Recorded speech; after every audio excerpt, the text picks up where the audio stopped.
আসসালামু আলাইকুম viewers, welcome back to my channel. কেমন আছেন সবাই? আশা করি সবাই অনেক ভালো আছেন। আজকে আপনাদেরকে 1 কাপ ময়দা আর আলু দিয়ে ঝটপট একটি বিকেলের নাস্তা তৈরি করে দেখাবো। আলুর এই নাস্তাটা বানাতে খুবই কম সময় লাগে আর নাস্তাটা খেতেও ভীষণ মজার হয়। চলুন তাহলে দেখে নেওয়া যাক কিভাবে এই নাস্তাটা বানাতে হয়। নাস্তাটা বানানোর জন্য একটা বাটিতে আমি 1 কাপ পরিমাণ ময়দা নিয়ে নিচ্ছি। হাফ চা চামচ দিয়ে দিচ্ছি লবণ। তেল দিয়ে দিব 1 টেবিল চামচ পরিমাণ। এখন তেল আর লবণটা ময়দার সাথে খুব ভালোভাবে মেখে নিচ্ছি। আর আপনারা চাইলে কিন্তু ময়দার পরিবর্তে আটা দিয়েও এই নাস্তাটা তৈরি করতে পারবেন। তো আমি ময়দাটা একটু মোট করে নিচ্ছি। যখন দেখবেন এরকম ময়দাটা আটকে গেছে তখন বুঝতে হবে তেলটা ময়দার সাথে ভালোভাবে মিশে গিয়েছে। এখন অল্প অল্প পানি দিয়ে আমি একটা ডো তৈরি করে নিচ্ছি। একবারে বেশি পানি দেওয়া যাবে না, তাহলে কিন্তু ডোটা নরম হয়ে যেতে পারে। তাই অল্প অল্প পানি দিয়ে এই ডোটা মেখে নিতে হবে। তো ডোটা ভালোভাবে মেখে নেওয়া হয়ে গেছে। এখন আমি সামান্য একটু তেল মেখে নিব যেন উপরটা ড্রাই না হয়ে যায়। এরপর একটা ঢাকনা দিয়ে ঢেকে 15 মিনিট একটা সাইডে রেখে দিব। এবার একটা প্যানে দিয়ে দিচ্ছি 1 টেবিল চামচ পরিমাণ তেল। তেলটা একটু গরম হলে দিয়ে দিচ্ছি পেঁয়াজ কুচি। আমি এখানে 2 টেবিল চামচ পরিমাণ পেঁয়াজ কুচি দিয়ে দিচ্ছি। 1 চা চামচ দিয়ে দিচ্ছি রসুন কুচি আর হাফ চা চামচ দিয়ে দিচ্ছি আদা কুচি। আপনারা চাইলে কিন্তু এখানে রসুন আর আদা বাটাও ব্যবহার করতে পারবেন। তো এখন আমি পেঁয়াজ, রসুন আর আদা কুচিটা ভালোভাবে ভেজে নিচ্ছি। ভেজে নেওয়া হয়ে গেছে। এখন এর মধ্যে দিয়ে দিব আগের থেকে কেটে এবং ধুয়ে রাখা আলু। এই আলুগুলো আমি কিউব করে কেটে নিয়েছিলাম। এখন এর মধ্যে দিয়ে দিব হাফ চা চামচ পরিমাণ লবণ, হাফ চা চামচ পরিমাণ হলুদের গুঁড়া আর লাল মরিচের গুঁড়া দিয়ে দিচ্ছি স্বাদ মতো, ধনিয়ার গুঁড়া সামান্য পরিমাণ। এখন এই সব কিছু আমি ভালোভাবে একটু ভেজে নিচ্ছি। 1 মিনিটের মতো ভেজে নিলেই কিন্তু হবে। তো যখন আলুটা ভেজে নেওয়া হয়ে যাবে তখন আমি এই আলুর মধ্যে দিয়ে দিব পানি। আমি যেহেতু 1 কাপ পরিমাণ আলু নিয়েছি তাই 1 কাপ থেকে একটু কম পরিমাণ পানি দেব। এই পানিতেই কিন্তু আলুটা পুরোপুরি সিদ্ধ হয়ে যাবে। তো আমি ভালোভাবে একটু নেড়ে নিচ্ছি। এবার অপেক্ষা করব পানিটা শুকিয়ে যাওয়া পর্যন্ত। কিছুক্ষণ জাল দেওয়ার পর আলুর পানিটা অনেকটা কমে গিয়েছে আর আলুটাও কিন্তু অনেকটা সিদ্ধ হয়ে গেছে।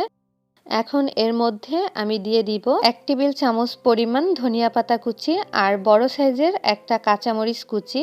ধনিয়া পাতা আর কাঁচামরিচ কুচিটা আমি খুব ভালোভাবে আলুর সাথে মিশিয়ে নিচ্ছি।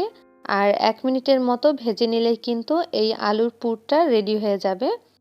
তো এখন কিন্তু আলুর পুরটা পুরোপুরি রেডি হয়ে গেছে। আমি এবার চুলাটা অফ করে দিব। এরপর চুলা থেকে নামিয়ে এই পুরটা ভালো মতো ঠান্ডা করে নিব। প্রায় 10 থেকে 15 মিনিট পরে আমি ঢাকনাটা তুলে নিচ্ছি আর ময়দার ডোটা খুব ভালোভাবে আরেকটু মেখে নিচ্ছি। মেখে নেওয়া হয়ে গেলে আমি এ থেকে লিচি কেটে নিব। আমি যেহেতু 1 কাপ পরিমাণ ময়দা নিয়েছি তাই আমি 4টি লিচি কেটে নিচ্ছি। এবার একটা দিয়ে আমি নাস্তাটা তৈরি করব আর বাকিগুলো সব ঢাকনা দিয়ে ঢেকে একটা সাইডে রেখে দিচ্ছি। এখন একটা রুটি বেলে নিব আর রুটি বেলার সুবিধার্থে আমি সামান্য কিছু ময়দা ছিটিয়ে দিচ্ছি যেন রুটিটা বেলতে সুবিধা হয়। এবার আমি পাতলা এবং বড় করে একটা রুটি বেলে নিচ্ছি। তো খুবই পাতলা আর বড় সাইজের একটা রুটি বেলে নিচ্ছি, ঠিক এরকম পাতলা করে নিতে হবে। এবার আগে থেকে যে আলুর পুরটা রেডি করে রেখেছিলাম সেখান থেকে 2 টেবিল চামচ পরিমাণ পুর আমি এই রুটির মাঝে দিয়ে দিচ্ছি। চামচটা দিয়ে একটু ভালোভাবে ছড়িয়ে দিতে হবে।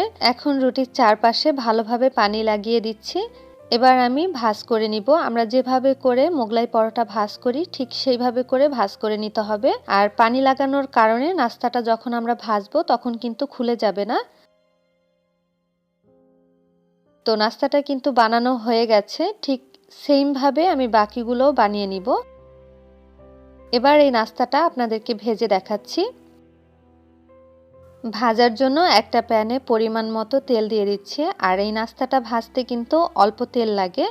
তো তেলটা যখন গরম হয়ে যাবে তখন আমি যে সাইডটা ভাজ করে নিয়েছিলাম সেই সাইডটা তেলের পাশে দিয়ে দিচ্ছি। এবার মিডিয়াম আঁচে এই নাস্তাটা ভেজে নিব।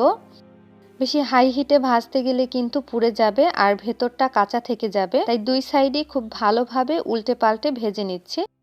আর সব সাইডগুলো যেন খুব ভালোভাবে ভেজে নেওয়া হয় সেদিকে খেয়াল রাখতে হবে। তো খুব ভালোভাবে ভেজে নেওয়া হয়ে গেছে, আমি এবার তেল ঝরিয়ে তুলে নিচ্ছি আর বাকি সবগুলো একইভাবে ভেজে নিব।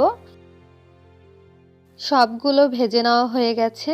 আর আলু দিয়ে তৈরি এই নাস্তাটা আপনারা বিকেলের সময় ঝটপট বানিয়ে খেতে পারেন। এছাড়াও আপনারা বাচ্চাদের টিফিনেও এই নাস্তাটা দিতে পারেন। এই নাস্তাটা খেতে কিন্তু ভীষণ মজার। আশা করছি আমার আজকের এই সহজ রেসিপিটা আপনাদের কাছে ভালো লেগেছে। ভালো লাগলে প্লিজ আমার চ্যানেলটি সাবস্ক্রাইব করে রাখবেন। আবারও হাজির হব নতুন কোনো রেসিপি নিয়ে। সবাই ভালো থাকবেন, সুস্থ থাকবেন। আল্লাহ হাফেজ।